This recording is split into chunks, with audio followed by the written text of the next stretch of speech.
Keith Fraser for Seconds Out. Haven't been here for a while, but of course it is boxing's #1 YouTube channel, especially when I'm on it.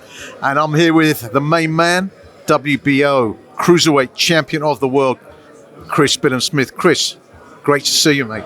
Yeah, thanks for having me on, and yeah, nice to see you too. Chris, what a year last year. Cruiserweight division obviously is packed with British talent and world talent. And I'm just curious to know what your plans are for this coming year. Obviously, we never saw the rematch with Okolie. We haven't seen you in the ring with Riakporhe for the second time. There's a certain Jai Opetaia hanging around. What are your plans? What's in your mind? Yeah, I mean, the Richard fight will probably be next. We're working on that now, so I'm excited to get that one over the line and signed so we can announce it. But yeah, that's looking like it'll be next at some point, maybe late April, May time. So yeah, looking forward to that one. And then yeah, see where we go from there. There's other belts to be had in the division. There's my next big dream of Vegas. So if we can somehow get over there, that'd be a joy. But yeah, it's an exciting year. Is that still the dream for champions like yourself? Because obviously now there's this whole shebang around Saudi Arabia. Would you rather fight in Saudi, where obviously that's where the money is now, or is it still attractive to fight on the Strip? Yeah, of course. I mean, the fight capital of the world is Vegas. It's always attractive out there. And you're still going to get paid well, maybe not as much.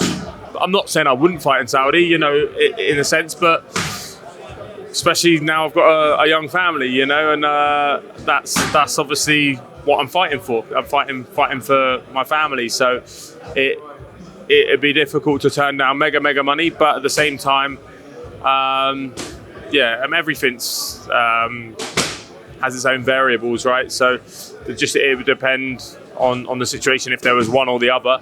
But I don't have a dream of fighting in Saudi. It would be for a big fight and for the money. Like that's the truth of it. And I'm sure most boxers would be like that. It might change in years to come, because that might become the new fight capital of the world because of the way it's going. How Saudi is now might be how Vegas started.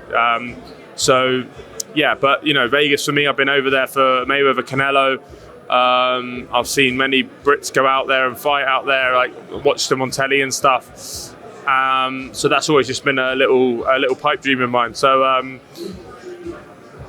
whereas obviously Saudi hasn't been around that long. So look, yeah. So that's my view on it, really. What do you do differently this time against Riakporhe to avenge the loss? Yeah, I mean, I win the fight. I'm a lot different fighter than I was the first time around. Yes, he's improved a little bit in some areas, but the experience I've had since is tenfold compared to what he's had. And he struggled in the first fight with the pace I set, and even so much as the strength I had. So this fight will be a massive shock to him of how much I've improved and how much more of an athlete I am. He was always more of an athlete than me before in the first fight, but now I'm in the shape of my life, prime of my life, and I know I get the job done.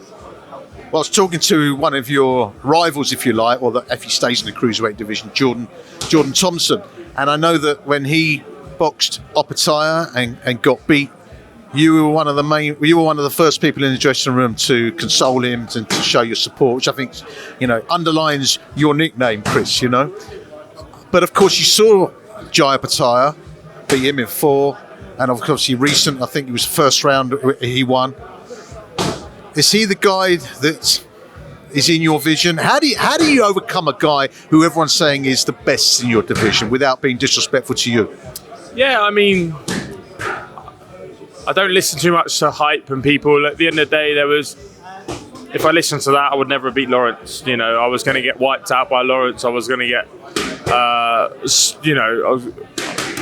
Lawrence is going to eat me up, and Lawrence is going to do this and that. And we just know what I'm capable of in the gym, and that's all that matters. Is the people that see me every day. They're the ones that know how good I am and know how good I can be and I can box, and who. Look, it's not an easy fight. No fights at this level are easy, but it's a fight we believe I can win against Opetaia, and the hype is because he's box Jordan, and and beat him in 4 rounds, and then Elisoro in 1 round.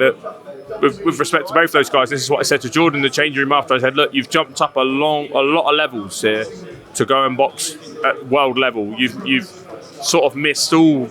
He was sort of on the fringe of. Never really boxed sort of the British level, to be honest, before. Although he had the ability to win the British title, he got an opportunity to fight for a world title, and he hadn't had those learning fights in between to get you up to that level. My career's been perfectly managed in that sense, where I've had those little acid tests along the way, up the next level. When you jump that many levels, it's not possible to do. And that's all I said to Jordan. Like when you jump up too many levels, that's all you've done tonight. He's a very, very good fighter that you've gone in there with. Jordan's massive for the weight as well, and I'm sure that was a factor, because I imagine now he'll move up a weight. He might not, but the weight will always be a factor for Jordan, because he's so big at the weight. His stature is huge. He's strong, and I sparred him before the Lawrence fight, I think, before he boxed Luke Watkins. And massive at the weight, so strong in there, probably over 100 kilo when he was sparring me. So, so that'll be a factor. But yeah, that's. So what I'm saying is, Opetaia's boxed those 2 guys who have never really boxed at British level, and then he's got a hype of it. But we'll know more when he fights Breedis next. He's fighting Breedis February 17th on the Fury Usyk undercard, and we'll know then where he's at really on the world scene, because if Breedis goes to that fight fully fit, although he's been out for a while, inactive, and he boxes at a decent percentage of his capabilities, and it's a close fight, I think, but we'll see. One last thing, Chris. I mean, look, obviously last year you managed to fulfill a lot of your dreams, and I guess I've often personally been, and I'm sure many boxing fans, been a critic of the fact that there's a lot of world boxing associations, meaning a lot of different belts. And of course, you've reached the top of your game, but I suppose because there are other belts to go for, you've still got that hunger. Is it all about the belts, or is it now about prize fighting for the dough? It's both. It's both, to be honest. I've got a young family, so that's why it's about both. But then naturally, with the big fights come big money. So, and for me, yeah, you're right. That the motivation's there, because not everyone says I'm number one, and you want to be number one. You want to be recognised number one. That's why you get into the sport.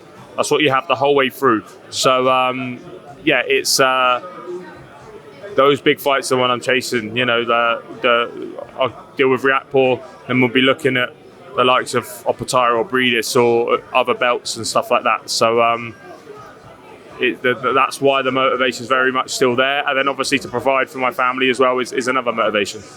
Chris, listen, I said, it's great to meet you. I've never met you before, and you certainly live up to your nickname. And, I think that your fan base is going to grow simply because of that, because you're obviously a down-to-earth guy, and I wish you all the very best for 2024. I hope it lives up to everything that you managed to fulfill in 2023. This is Keith Fraser with Chris Billam-Smith. Thank you.